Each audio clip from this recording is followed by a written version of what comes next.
Today I discuss about the topic herbarium.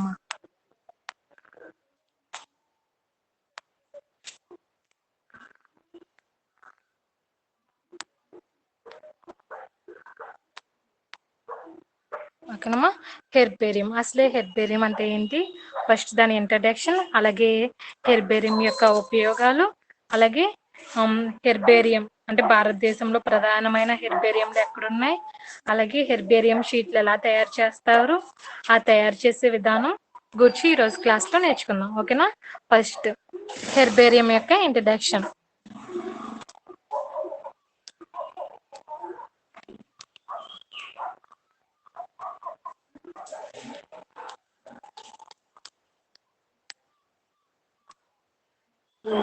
Herbarium యొక్క introduction.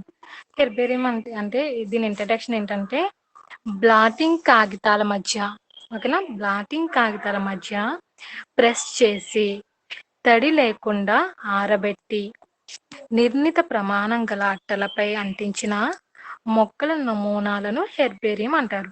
మీకు herbarium గురించి already తెలుసు. ఎక్కడ నేర్చుకుంటారు హెర్బేరియం గురించి అంటే, మీరు ఇంటర్లో ఈ హెర్బేరియం గురించి నేర్చుకుంటారు. మీకు ఇంటర్లో కూడా హెర్బేరియం షీట్లు అనేది మీరు ప్రిపేర్ చేస్తారు, కాబట్టి మీకు హెర్బేరియం గురించి కొంచెం అవగాహన అనేది ఉంటుంది. ఓకేనా, అంటే మనం ఇప్పుడు ఏం చేస్తాం, ఏదైనా ఒక మొక్కను తీసుకుని దాన్ని బ్లాటింగ్ కాగితాల మధ్య పెట్టి దాన్ని ప్రెస్ చేస్తే తడి లేకుండా, అంటే ఆ చెట్లో ఉన్న వాటర్ ఇవన్నీ ఏమవుతుంది, తడి లేకుండా ఆ బ్లాటింగ్ పేపర్స్ మధ్య మనం పెట్టినప్పుడు అది తడి లేకుండా ఏమవుతుంది, బాగా ఆరిపోతుంది. అలా ఆరబెట్టి నిర్ణీత ప్రమాణం గల అట్టలపై, అంటే మనకి ఏది షీట్లు ఇస్తున్నారో హెర్బేరియం అంటించడానికి, ఆ నిర్ణీత అట్టలపై అంటించిన మొక్కల నమూనాలను ఏమంటారంటే హెర్బేరియం అంటారనమాట. ఓకేనమ్మా, ఈ మొక్కల నమూనాలను శాస్త్రీయ నామాలతో కూడిన అన్ని వివరాలతో వాడుకలో ఉన్న ఏదైనా ఒక వర్గీకరణ విధానాన్ని అనుసరించి భద్రపరుస్తారనమాట. ఓకేనా, అంటే ఈ మొక్కల నమూనా అంటే మనం ఏదైతే మొక్కలను సేకరించామో ఆ మొక్కల నమూనాలను శాస్త్రీయ నామాలు, అంటే మనం సేకరించిన మొక్కలకి ఏముంటాయి, సైంటిఫిక్ నేమ్స్ ఉంటాయి కదా, ఆ శాస్త్రీయ నామాలతో కూడిన అన్ని వివరాలతో, అంటే ఆ శాస్త్రీయ నామాలతో పాటు ఇంకా వాడుకలో ఉన్న వర్గీకరణ విధానాన్ని అనుసరించి హెర్బేరియాన్ని భద్రపరుస్తారనమాట. ఓకేనా, హెర్బేరియం వలన మొక్కల గుర్తింపు, నామీకరణ, వారికి భద్రపరచడం వీలు కలుగుతుంది. ఓకేనా, అంటే హెర్బేరియం వల్ల ఏమవుతుంది, హెర్బేరియం సేకరించడం వల్ల మనం ఆ మొక్కల యొక్క గుర్తింపును అంటే ఐడెంటిఫై చేయవచ్చు, ఇంకా దానికి నేమింగ్ ఇవ్వచ్చు, పేరు పెట్టవచ్చు అనమాట, నామీకరణ చేయొచ్చు. దానిని భావితరాల వారికి, అంటే ఇప్పుడు ఏదైనా ఇప్పుడు ఎండేంజర్ స్పీసెస్ ఉన్నాయనుకోమ్మా, ఆ ఎండేంజర్ స్పీసెస్ అంతరించుకోవడానికి దగ్గరగా ఉంది, అంటే త్వరలో అంతరించిపోతుంది, అలాంటి ప్లాంట్స్ ఏమన్నా ఉన్నాయంటే అవి మనం హెర్బేరియం ద్వారా పొందుపరిచి అది భావితరాల వారికి మనం చూపించగలుగుతాం కదా. అదే ఇక్కడ చెప్తున్నారు అనమాట, అంటే హెర్బేరియం వలన మొక్కల గుర్తింపు, నామీకరణ, భావితరాల వారికి భద్రపరచడం వీలు కలుగుతుంది అనమాట. ఇంకా పూర్తి మొక్కలను లేదా మొక్క భాగాలను హెర్బేరియం తయారీకి సేకరిస్తారు. అంటే మనం మొత్తం ప్లాంట్ అంతా తెచ్చేసి మనం హెర్బేరియం సేకరించలేం. ఆ హెర్బేరియంలో ఏదైనా ఒక ట్విగ్, అంటే ఫ్లవర్ అండ్ ఫ్రూట్ ఇవి ఉండేటట్లు మనం ఒక చిన్న ఒక ట్విగ్ అనేది తీసుకుని ఆ మొక్క భాగాన్ని హెర్బేరియానికి తయారు చేస్తాం అనమాట. ఓకేనమ్మా, ఆ మొక్క భాగాన్ని హెర్బేరియం తయారు చేస్తారు. తరువాత కాలంలో గుర్తించడానికి వీలుగా సేకరించిన మొక్కలలో అన్ని భాగాలు ఉండేటట్లు జాగ్రత్త తీసుకుంటారు. తర్వాత కాలంలో ఏం చేస్తారంటే, మనం ఏదైతే గుర్తించామో ఆ గుర్తించడానికి వీలుగా సేకరించిన మొక్కల్లో అన్ని భాగాలు కూడా, అంటే ఇంకా స్టెమ్ కానీ, లీఫ్, ఇంకా ఫ్లవర్, ఫ్రూట్ ఇవన్నీ ఉండేటట్లుగా చూస్తారు అనమాట, జాగ్రత్త తీసుకుంటారు. ఇంకా ప్రెస్ చేయడానికి వీలు కానీ రసభరితమైన మొక్కలను, అంటే చూడండి కొన్ని మొక్కలు చాలా రసభరితంగా ఉంటాయి. చూడండి, ఇప్పుడు అలోవెరా ఉంది, అది చాలా రసభరితంగా ఉంటది కదా, అంటే దల్లసరిగా ఉంటది. కాబట్టి అలాంటి మొక్కలను ఏం చేస్తారంటే, అంటే ఈ రసభరితమైన మొక్కలు ఏ కుటుంబాలకు చెందినవిగా ఉంటాయంటే కాక్టేసి,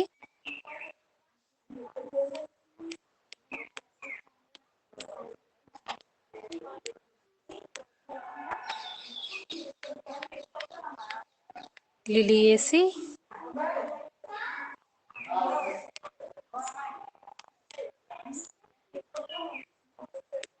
యూపర్బియేసి ఇంకా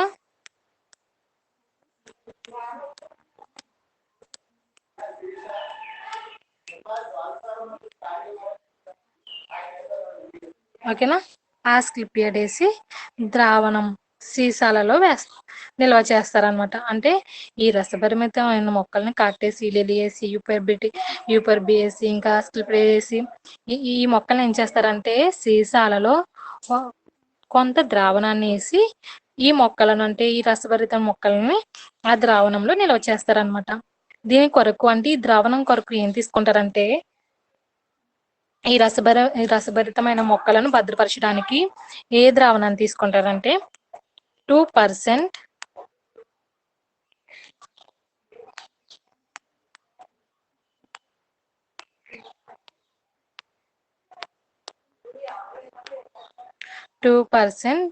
ఫార్మాల్డిహైడ్ ద్రావణం. ఓకేనా. లేదా FAA ద్రావణం. FAA ద్రావణం అంటే ఫార్మలిన్ ఎసిటిక్ యాసిడ్. ఓకేనమ్మా, ఫార్మాలిన్ ఎసిటిక్ యాసిడ్. ఇంకా ఇంకోటి ఆల్కహాల్.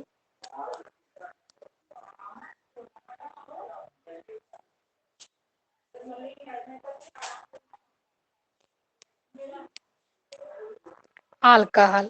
ఓకేనమ్మా, 2% ఫార్మాల్డిహైడ్ ద్రావణం. అలాగే FAA ద్రావణం. FAA ద్రావణం అంటే ఫార్మాలిన్ ఎసిటిక్ యాసిడ్ అనమాట. Next alcohol. ఇవి ఏ పరిమాణంలో తీసుకుంటారంటే 5:90% అమ్మా. ఓకేనమ్మా, 5:5. ఓకేనమ్మా, 5:5:90% ఉపయోగిస్తారనమాట. ఓకేనా. ఏ ద్రావాన్ని? ఫార్మాల్డిహైడ్ ద్రావణాన్ని, అలాగే ఫార్మాలిన్ ఎసిటిక్ యాసిడ్, అలాగే ఆల్కహాల్ని. ఓకేనా.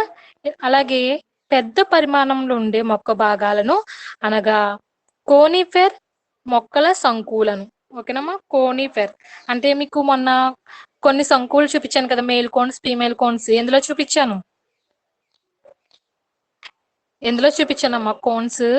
పైనస్ పైనస్ చెప్పినప్పుడు ఆ pinus cone, male cone, female cones చూపించాను, గుర్తుందా? అవి ఎలా ఉన్నాయి? చాలా స్టిప్ గా, కొంచెం పెద్దగా. ఇంకా నేను చిన్నవి చూపించాను, అందులో చాలా సైజ్ పెద్దవి, ఇంకా చాలా పెద్దవి మేల్ కోన్స్, ఫీమేల్ కోన్స్ అనేవి మనకి కనిపిస్తూ ఉంటాయి అనమాట. అవి మన ల్యాబ్ లో ఉన్నాయి. మీరు మళ్ళీ కాలేజ్కి వచ్చినప్పుడు అవన్నీ చూద్దరు. ఓకేనమ్మా. ఈ కోనిఫెర్ మొక్కల సంకులను ఏం చేశారంటే ఇంకా ఈ కోనిఫెర్ సంకులను, అలాగే మాస్ మొక్కలను మరియు లైకెన్లను వీటిని ఏం చేస్తారంటే గాలిలో ఆరబెట్టి కాగితపు సంచులలో ప్యాకింగ్ చేసి భద్రపరుస్తారన్నమాట. ఓకేనమ్మా.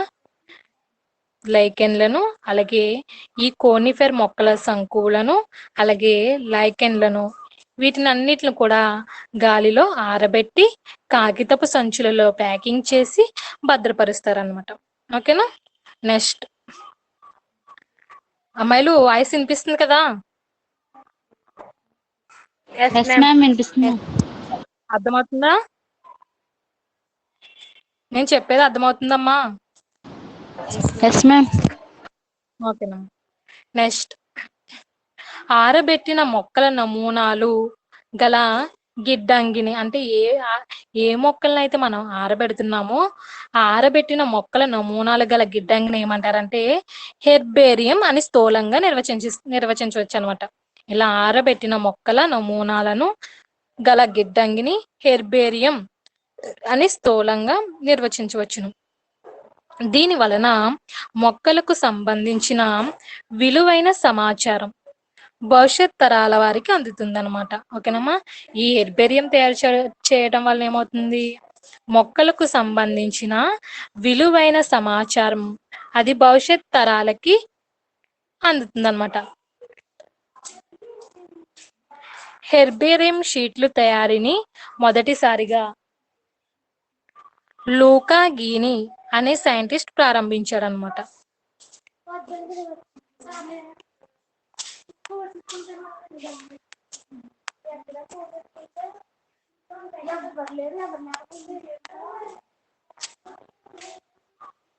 ఓకేనా, లూకా గిని అనే సైంటిస్ట్ మొట్టమొదటిగా హెర్బేరియం షీట్ల తయారీని ప్రారంభించాడు అనమాట. ఎప్పుడంటే ఏ ఇయర్ అంటే 1490 టు 1556.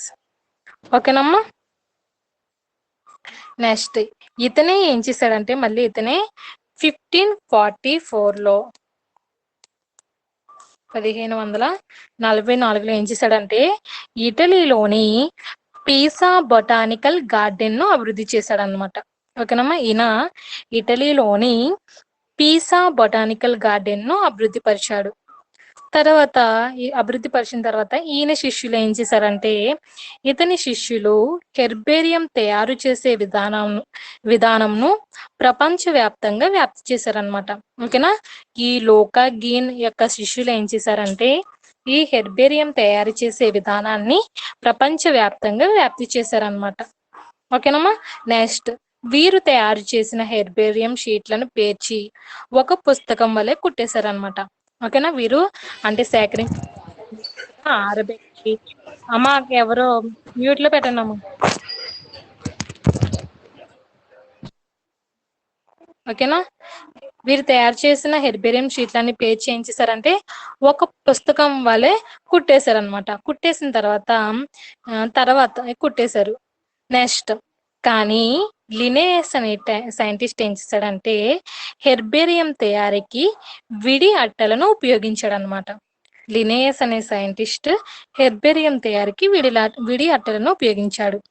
ఈ విడి అట్టలను ఉపయోగించిన ఈ విధానమే నేటికి వాడుకలో ఉన్నదంటే ఇప్పటికి కూడా ఈ లినేయస్ తయారు చేసిన ఈ విడి అట్టల్ని ఉపయోగించి తయారు చేసిన హెర్బేరియం ఈ విధానమే ఇప్పుడు వాడుకలో ఉందన్నమాట. నెక్స్ట్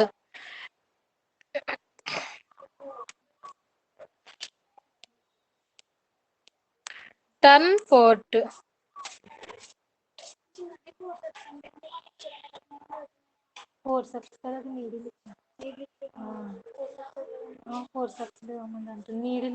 నీడిల్ అయితే ఇది బాగుంది, అక్కడ చిన్న చిన్న బాక్సులు ఉన్నాయి కదా అందులో. ఓకేనమ్మా. Next turn fort turn fort అనే సైంటిస్ట్ అమ్మా తను రచించిన ఎలిమెంట్స్ డి బొటానిక్ ఏంటమ్మా ఎలిమెంట్స్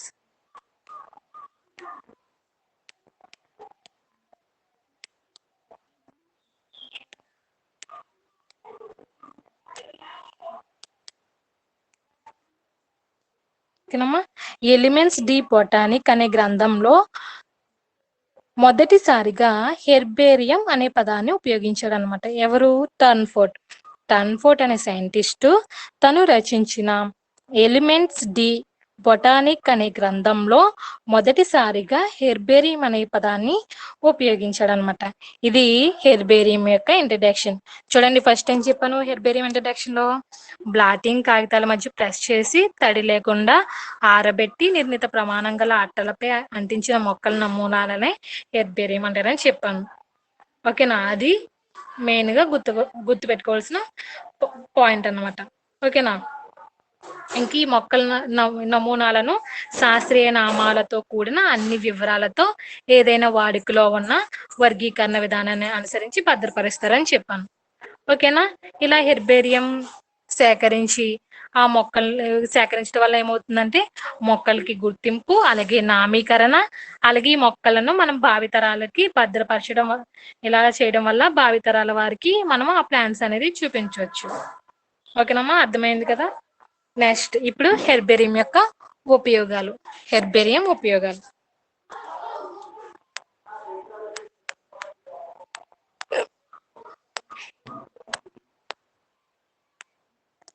ఓకేనమ్మా, హెర్బేరియం ఉపయోగాలు ఏంటంటే హెర్బేరియం హెర్బేరియం షీట్లు లేబుల్స్ లో పొందుపరిచిన వివరాలు అత్యంత విలువైనవి. అంటే మనం హెర్బేరియం తయారు చేసిన తర్వాత ఆ హెర్బేరియం షీట్ లో లేబుల్స్ ఉంటాయమ్మా. ఆ లేబుల్స్ లో మనం పొందుపరిచిన వివరాలు అయితే అంటే ఆ ప్లాంట్స్ కి సంబంధించిన వివరాలు పొందుపరుస్తామో ఆ వివరాలు అనేవి చాలా విలువైనవి అన్నమాట. ఓకేనమ్మా, చాలా విలువైనవి. కాబట్టి తదుపరి చేపట్టబోయే పరిశోధనలకు హెర్బేరియం అనేది ఒక వెన్నుముక్క వంటిది అనమాట. అంటే ఈ హెర్బేరియం సేకరించి వీటిని భద్రపరచడం వల్ల ఏమవుతుందంటే తరువాత ఎవరైనా సైంటిస్టులు ఏవైనా పరిశోధనలు చేయాలంటే ఈ హెర్బేరియం అనేది ఒక వెన్నుముక్కగా ఉంటుందన్నమాట. నెక్స్ట్, హెర్బేరియం వల్ల ఈ కింది ఉపయోగాలు ఉన్నాయి. ప్రపంచంలోని వివిధ ప్రాంతాలకు చెందిన మొక్కలను నిల్వ చేయటానికి హెర్బేరియం ఒక సురక్షితమైన ప్రదేశం అన్నమాట. ఓకేనమ్మా, ప్రపంచంలోని వివిధ ప్రాంతాలకు చెందిన మొక్కలను నిల్వ చేయటానికి హెర్బేరియం ఒక సురక్షితమైన ప్రదేశం అన్నమాట. అందువలన వివిధ ప్రదేశాలు లేదా ప్రాంతాలకు చెందిన ఫ్లోరా అంటే ఏంటంటే వృక్ష సముదాయం. ఫ్లోరా అంటే వృక్ష సముదాయం. ఓకేనమ్మా, వృక్ష సముదాయం మరియు వృక్ష సంపద అంటే వెజిటేషన్.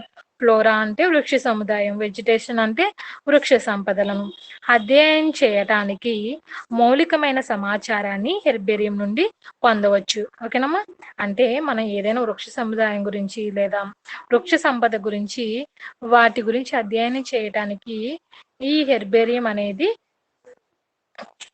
బాగా ఉపయోగపడుతుంది అన్నమాట. ఇంకా నెక్స్ట్ పాయింట్ ఏంటంటే అరుదైన మొక్కలను విపత్తుకు గురవుతున్న మొక్కలను గుర్తించి వాటిని అధ్యయనం చేయటమే కాక వాటిని సంరక్షించడానికి హెర్బేరియం అనేది సహాయపడుతుంది అనమాట. ఓకేనమ్మా, ఏవైతే ఎండేంజర్ స్పీసీస్ అంటే అంతరించిపోవడానికి దగ్గరగా ఉన్నాయో లేదా అరుదైన మొక్కలు ఉన్నాయో లేదా విపత్తుకు గురవుతున్న మొక్కలు ఉన్నాయో వాటన్నిటిని గుర్తించి అధ్యయనం చేయటమే కాక వాటిని సంరక్షించడానికి హెర్బేరియం అనేది సహాయపడుతుంది. నెక్స్ట్, హెర్బేరియం షీట్లపై అంటించి ఉన్న లేబుల్లో విలువైన సమాచారం అనేది ఉంటుంది. అంటే మొక్కకు సంబంధించిన ఆవరణ, ఓకేనా, నెక్స్ట్ ఆకృతి, ఇంకా దాని యొక్క ప్రాంతీయ నామం, పుష్పాల రంగు వంటి అంశాలన్నీ వివరించబడి ఉంటాయి అన్నమాట. అంతేకాక ఈ మొక్కతో పాటు చుట్టుపక్కల పెరుగుతున్న సహచర మొక్కల సమాచారం కూడా ఉంటుంది. ఓకేనమ్మా, అంటే మనం ఏదైతే సేకరించామో ఆ మొక్కల యొక్క వివరాలే కాకుండా మనం ఎక్కడి నుంచి అయితే మొక్కలను సేకరించామో అక్కడ ఆ చుట్టుపక్కల ఉన్న మొక్కల సమాచారం కూడా ఇందులో ఉంటుందన్నమాట. ఇంకా ఈ సమాచారం ఆధారంగా ఒక ప్రాంతంలోని వృక్ష సంపదను వర్ణించడానికి వీలవుతుంది. ఒక ప్రాంతంలోని వృక్ష సంపదను వర్ణించడానికి వీలవుతుంది అనమాట. ఓకేనా, నెక్స్ట్ పాయింట్ ఏంటంటే వివిధ ప్రాంతాల నుండి సేకరించిన ఒకే జాతి మొక్కలలో ఏదైనా స్వరూప సంబంధ వైవిధ్యాలు ఉన్నట్లయితే వాటిని గుర్తించవచ్చు. ఓకేనమ్మా, అంటే మనం ఒకే మొక్కను వివిధ ప్రాంతాల నుండి సేకరించాం అంటే ఒకే జాతికి చెందిన మొక్కని వివిధ ప్రాంతాల నుండి సేకరించాం. అలా సేకరించిన తర్వాత అది దాంట్లో రెండు ఒక జాతికి చెందిన మొక్కలే, కానీ స్వరూపంలో అంటే వాటి యొక్క స్వరూపంలో ఏదైనా వైవిధ్యం కానీ మార్పులు కానీ ఉన్నట్లయితే మనం వాటిని గుర్తించవచ్చు.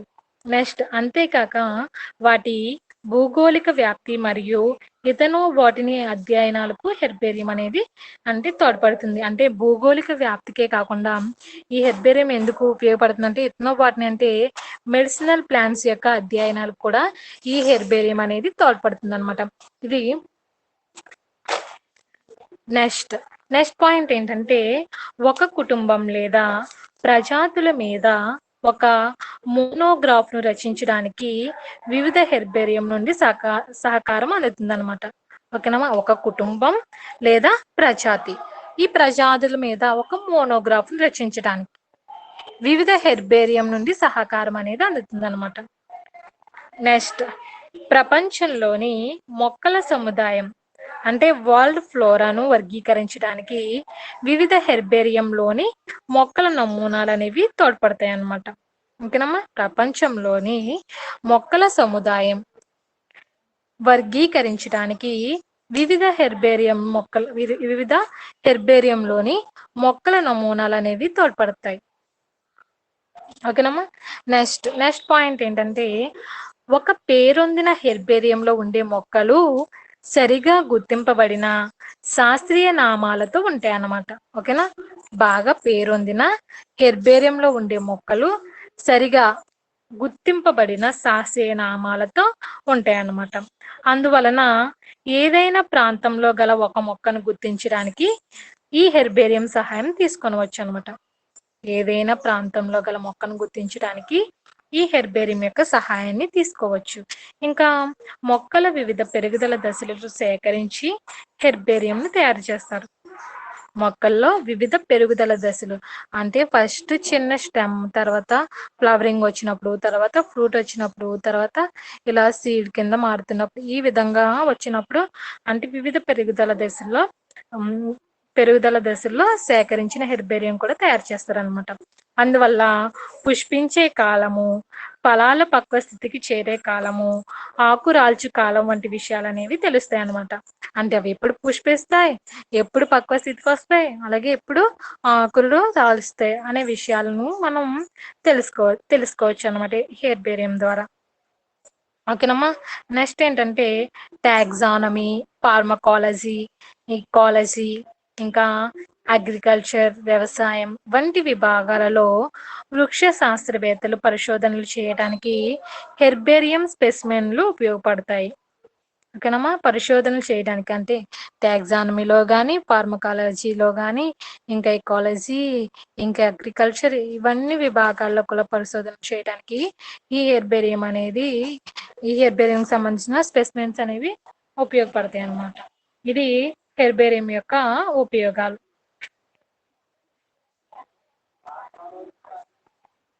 నెక్స్ట్ పెద్ద హెర్బేరియంలు అంటే మేజర్ హెర్బేరియా.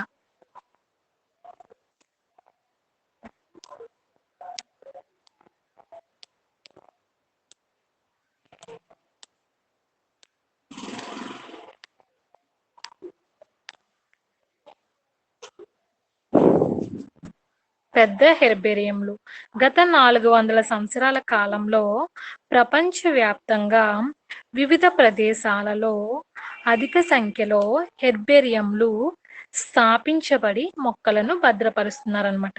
ఓకేనా. 400 సంవత్సరాల కాలంలోనే అంటే ప్రపంచ వ్యాప్తంగా కూడా వివిధ ప్రదేశాలలో అధిక సంఖ్యలో హెర్బేరియంను స్థాపించి మొక్కల్ని భద్రపరుస్తున్నారనమాట. ఇంకా హెర్బేరియంలను శాస్త్రీయంగా ఆరంభించడానికి స్వీడన్ దేశంలో లినేయస్, ఓకేనా. స్వీడన్ దేశంలో అయితే లినేయస్, మన దేశంలో అయితే రాక్స్బర్గ్ అనే సైంటిస్టులు ఈ హెర్బేరియాల కోసం విశేషమైన కృషి చేశారు. ఇంకా హోమ్ గ్రీన్ అనే సైంటిస్ట్ హోమ్ గ్రీన్ 1981లో ప్రచురించిన ఇండెక్స్ హెర్బేరియంలో దాదాపు 1600 ప్రాముఖ్యత పొందిన హెర్బేరియంలను పేర్కొన్నారనమాట. ఎవరమ్మ ఈ సైంటిస్ట్? Home green.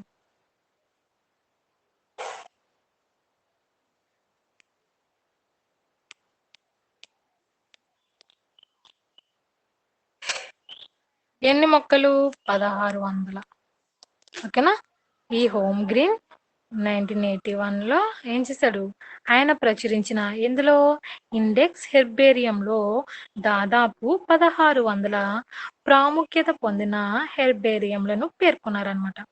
ఇంకా ప్రపంచంలోనే వివిధ హెర్బేరియంలకు సంబంధించిన విలువైన సమాచారాన్ని హెర్బేరియం న్యూస్ హెర్బేరియం న్యూస్ అనే పేరుతో ఒక న్యూస్ లెటర్ను,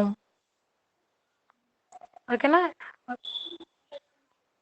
ఒక న్యూస్ లెటర్ని ఏం చేశారంటే మైసూర్ బొటానికల్ గార్డెన్లో ప్రతి నెల ప్రచురిస్తుంది అన్నమాట. ఈ హెర్బేరియం న్యూస్ అనే పేరుతో న్యూస్ లెటర్ను మైసూర్ బొటానికల్ గార్డెన్స్ ప్రతి నెల ప్రచురిస్తుంది.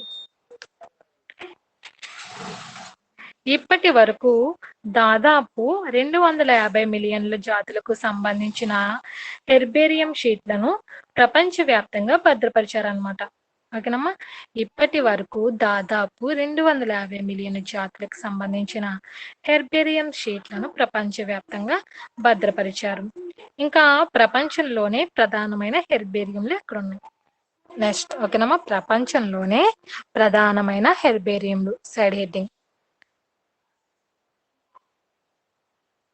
ప్రపంచంలోని కొన్ని ముఖ్యమైన మరియు పెద్దవైన హెర్బేరియంలు ఎక్కడున్నాయంటే, first one royal botanic gardens. ఓకేనమ్మా, రాయల్ బొటానిక్ గార్డెన్స్ క్యూ. ఎక్కడుంది ఇది? ఇంగ్లాండ్ లో ఉంది. రాయల్ బొటానిక్ గార్డెన్ ఇంగ్లాండ్ లో ఉంది. నెక్స్ట్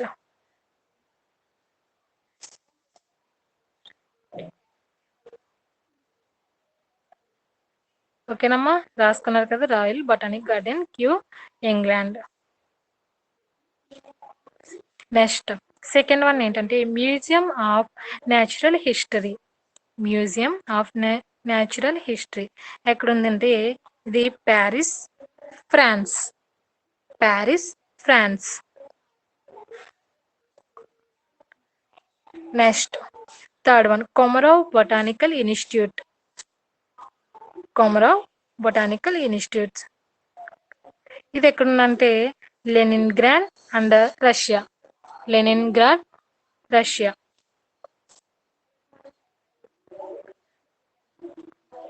ఓకేనమ్మా. Next fourth one conservatory and botanical garden. Conservatory and botanical garden ఇది జెనీవాలో ఉంది. నెక్స్ట్ మైసూర్ బొటానికల్ గార్డెన్ ఇది సెయింట్ లూయిస్ అండ్ యుఎస్ఏలో ఉంది. Saint Louis, USA. Next sixth one New York botanical garden. New York botanical garden యుఎస్ఏలో ఉందమ్మా. Next British museum of natural history ఇది London. ఓకేనమ్మా, ఇది లండన్ లో ఉంది. Next Gray herbarium, Harvard university. Harvard university ఇది ఎక్కడ ఉందంటే USA. Next botanical survey of India, Calcutta. ఇది ఇండియాలో ఉంది. Botanical survey of India, Calcutta, India. ఓకేనమ్మా, ఇవి ప్రపంచంలోనే ప్రధానమైన హెర్బేరియంలు అన్నమాట. ఓకేనా, రాసుకున్నారు కదా అందరూ. నెక్స్ట్ ఏంటంటే భారతదేశంలోని ప్రధానమైన హెర్బేరియంలు.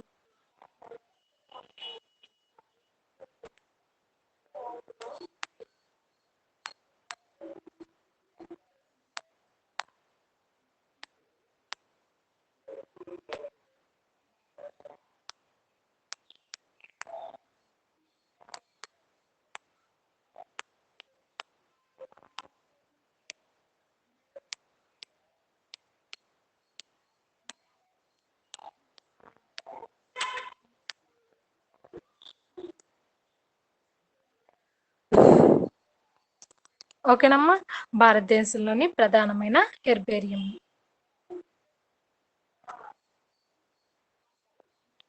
మన భారతదేశంలోని ప్రాంతీయ మరియు జాతీయ స్థాయిలో వివిధ రకాల హెర్బేరియంలు అనేవి స్థాపించబడ్డాయి. ఓకేనమ్మా, అమ్మాయిలు వినిపిస్తుందా నా వాయిస్? అర్థమవుతుందా? ఎస్ మ్యామ్, అర్థమవుతుంది మ్యామ్. ఓకేనా.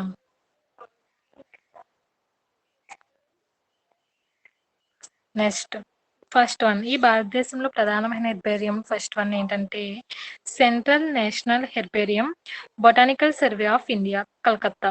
ఓకేనమ్మా, central national herbarium botanical survey of India, Calcutta. Next second one herbarium of the forest research institute, Dehradun లో ఉంది. Herbarium of the forest research institute, Dehradun. Next third one Blatter herbarium. Blatter herbarium ఇది బాంబేలో ఉంది, Bombay. Next herbarium of national botanical research institute, Lucknow. లక్నోలో ఉందమ్మా. Herbarium of national botanical research institute, Lucknow. Next fifth one herbarium of BSI, అంటే botanical survey of India central circle Allahabad. Herbarium of BSI central circle ఎక్కడ ఉందంటే Allahabad. Next herbarium of BSI eastern circle Shillong. Shillong. Herbarium of BSI eastern circle Shillong. ఓకేనమ్మా. Next one herbarium of BSI southern circle Coimbatore. Herbarium of BSI southern circle Coimbatore. Next eighth one herbarium of BSI western circle Poona. Poona. ఓకేనమ్మా. Poona. Next herbarium of BSI northern circle Dehradun. Northern circle Dehradun. ఇవి మన భారతదేశంలో ప్రధానమైన హెర్బేరియంస్ అన్నమాట. ఓకేనమ్మా. Next herbarium షీట్లు తయారు చేయు విధానం. ఓకేనమ్మా. హెర్బేరియం షీట్లు తయారు చేయు విధానం.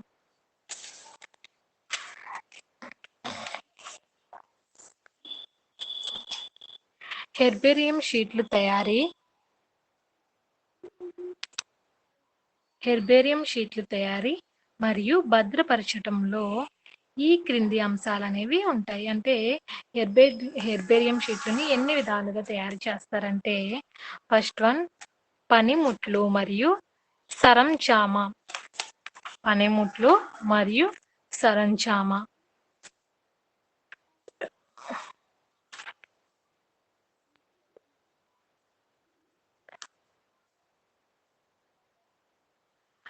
మొక్కలను సేకరించడానికి హెర్బేరియం తయారీకి కింది క్షేత్రస్థాయి సరంజామ అనేది అవసరమవుతాయి. అంటే హెర్బేరియం సేకరించడానికి ఉపయోగించే అంటే మొక్కలను సేకరించడానికి ఉపయోగించే పనిముట్లు ఏ రకమైన పనిముట్లు ఉపయోగపడతాయి అంటే దీనిలో ఫస్ట్ వన్ ఏంటంటే పిల్ ప్రెస్.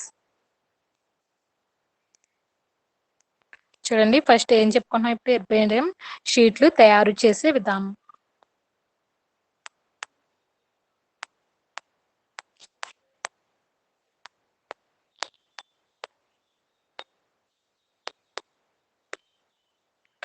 తయారు చేసే విధానంలో ఫస్ట్ ఏంటి పనిముట్లు.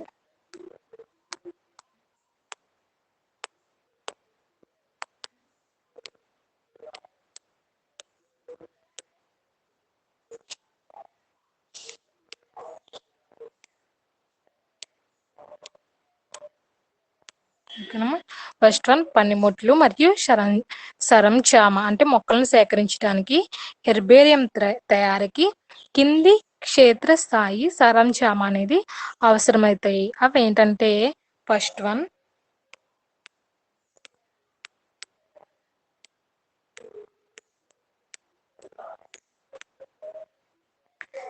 Field press. ఓకేనమ్మా. ఫీల్డ్ ప్రెస్ దీనిలో 2 అంటే 45x30 AM పరిమాణంలో ఉండే చెక్కలు లేదా లోహపు పలకలు ఉండి వాటికి 4 మూలాలందు మరశీలలతో బిగించడానికి వీలుగా ఉంటుందన్నమాట. మరశీలలతో బిగించడానికి ఉంటుందన్నమాట.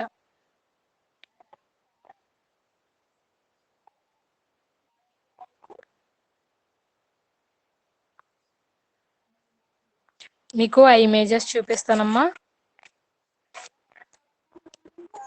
ఓకేనా. ఈ క్లాస్ లాస్ట్ లో మీకు క్లాస్ కంప్లీట్ అవుతుందనగా ఇమేజెస్ అనేవి చూపిస్తాం. ఓకేనా. ఫీల్డ్ ప్రెస్ అంటే ఎలా ఉంటుందంటే దీనిలో 2 45x30 AM పరిమాణంలో ఉండే చెక్కలు లేదా లోహపు పలకలు ఉండి వాటికి 4 మూలలందు మరశీలలతో బిగించడానికి వీలుగా ఉంటుందన్నమాట. ఓకేనమ్మా. నెక్స్ట్ ఇంకోటి ఏంటంటే బ్లాటింగ్ పేపర్లు లేదా పాత న్యూస్ పేపర్లు. సెకండ్ వన్ బ్లాటింగ్ పేపర్లు లేదా పాత న్యూస్ పేపర్లు. థర్డ్ వన్ ఏం కావాలంటే ఫీల్డ్ నోట్బుక్. అంటే ఒక చిన్న నోట్బుక్. దీనిలో మొక్కలను సేకరించేటప్పుడు దానికి సంబంధించిన విలువైన సమాచారాన్ని నమోదు చేస్తారన్నమాట. ఓకేనమ్మా, విలువైన సమాచారాన్ని నమోదు చేస్తారు. అంటే మొక్క యొక్క ఆవాస లక్షణం, ఆకృతి, వాసన, పుష్పాల రంగు, ప్రాంతీయ నామాలు, సేకరించిన వారి పేరు, ఇంకా సేకరించిన తేదీ, క్రమ సంఖ్యను నమోదు చేస్తారు. ఇంకా సేకరించిన మొక్కకు ఒక చిన్న దారంతో అదే నెంబర్ గల చిన్న లేబుల్ని కడతారనమాట. ఓకేనా, ఏదైనా మొక్కను సేకరించారు కదా, సేకరించిన మొక్కకు ఒక చిన్న దారంతో, ఓకేనమ్మా, ఒక చిన్న దారంతో అదే నెంబర్ గల చిన్న లేబుల్ని కడతారనమాట. ఇది ఫీల్డ్ నోట్బుక్ లో రాస్తారు. నెక్స్ట్ ఇంకేంటంటే ఫోర్త్ వన్ వాస్కులం. వాస్కులం అంటే ఏంటంటే తగరపు రేకు అన్నమాట. తగరపు రేకు లేదా అల్యూమినియం రేకుతో చేయబడిన ఒక చిన్న పెట్టెను వాస్కులం అంటారు. ఓకేనమ్మా, తగరపు రేకు లేదా అల్యూమినియం రేకుతో చేయబడిన ఒక చిన్న పెట్టెను వాస్కులం అంటారు. సేకరించిన మొక్కలను క్షేత్రస్థాయిలో ప్రెస్ చేయటానికి వీలు పడనప్పుడు వాటిని వాస్కులంలో భద్రపరిచి ప్రయోగశాలకు తీసుకొస్తారనమాట. దీని వలన మొక్కలు తమ సహజత్వాన్ని కోల్పోకుండా ఉంటాయన్నమాట. ఓకేనమ్మా, ఇప్పుడు ఏదైనా మొక్కను సేకరించాం కదా, సేకరించిన తర్వాత ఏం చేస్తారంటే అది మనం ఎలా చేస్తాం, హెర్బేరియం అంటే ఏదైనా న్యూస్ పేపర్లు పెట్టి ఎక్కడైనా దానికి బరువు పెడతాం. కానీ ఈ హెర్బేరియం తయారు చేసినప్పుడు ఇక్కడ అంటే మనమైతే ఆ విధంగా తయారు చేస్తాం. అంటే ఈ బొటానిక్, ఈ హెర్బేరియం అంటే పెద్ద పెద్ద మన భారతదేశంలో హెర్బేరియంస్ ఉన్నాయి కదమ్మా, ప్రధానమైన హెర్బేరియంలు ఉన్నాయి కదా, అక్కడ వాటిలో ఎలా తయారు చేస్తారంటే ఈ తగరపు రేకు లేదా అల్యూమినియం రేకుతో తయారు చేయబడిన ఒక చిన్న పెట్టెను వాస్కులం అంటారు అనమాట. దాన్ని వాస్కులం. ఈ సేకరించిన మొక్కలను క్షేత్ర స్థాయిలోని ప్రెస్ చేయడానికి వీలు పడినప్పుడు, ఓకేనమ్మా, ప్రెస్ చేయడానికి వీలు కానప్పుడు ఏం చేస్తారంటే వాటిని పెట్టెలో అంటే ఈ వాస్కులంలో భద్రపరుస్తారు అనమాట. భద్రపరిచి తర్వాత ప్రయోగశాలకు తీసుకొచ్చిన తర్వాత దీనివల్ల మొక్కలు తమ సహజత్వాన్ని కోల్పోకుండా ఉంటాయి అన్నమాట. ఇలా చేయడం వల్ల మొక్కలు తమ సహజత్వాన్ని కోల్పోకుండా ఉంటాయి. నెక్స్ట్ ఫిఫ్త్ వన్ చేతి కటకం. చేతి కటకం అంటే చిన్న సైజులో ఉండే మొక్కలను పరిశీలించడానికి 5x లేదా 5x లేదా 10x ఆవర్ధనం గల ఒక చేతి కటకాన్ని ఉపయోగిస్తారనమాట. ఓకేనా, చిన్న సైజులో ఉండే అంటే బాగా చిన్న సైజులో ఉండే మొక్కను పరిశీలించడానికి ఏం చేస్తారంటే 5x లేదా 10x ఆవర్ధనం గల ఒక చేతి కటకాన్ని అంటే ఒక సూక్ష్మదర్శిని చేతిలో చూసి అంటే ఒక చేతి కటకాన్ని, ఓకేనా, అంటే ఒక భూతద్దం లాంటిది తీసుకుని ఆ చిన్న సైజులో ఉన్న మొక్కని పరిశీలిస్తారనమాట. అది చేతి కటకం. ఇంకా గట్టిగా ఉండే మొక్క భాగాలను కత్తిరించడానికి సీజర్ కత్తెరలను ఉపయోగిస్తారు. ఇంకా వేర్లు మరియు ఇతర భూగర్భ భాగాలను సేకరించడానికి ఒక చిన్న గుణపం లేదా ట్రోవెల్ను ఉపయోగిస్తారు. నెక్స్ట్ పొడవాటి హ్యాండిల్ గల కత్తెరను ఉపయోగిస్తారు. ఇవి హెర్బేరియం షీట్లు తయారు చేయడానికి ఉపయోగించే పనిముట్లు అన్నమాట. ఓకేనమ్మా, అమ్మా అర్థమైందరా ఇక్కడ వరకు? అమ్మాయిలు అర్థమైంది కదా? ఓకేనా, రేపటి క్లాస్లో హెర్బేరియం తయారీ గురించి చెప్తారన్నమాట. ఓకేనమ్మా, సెకండ్ అవర్ ఏంటి మీకు?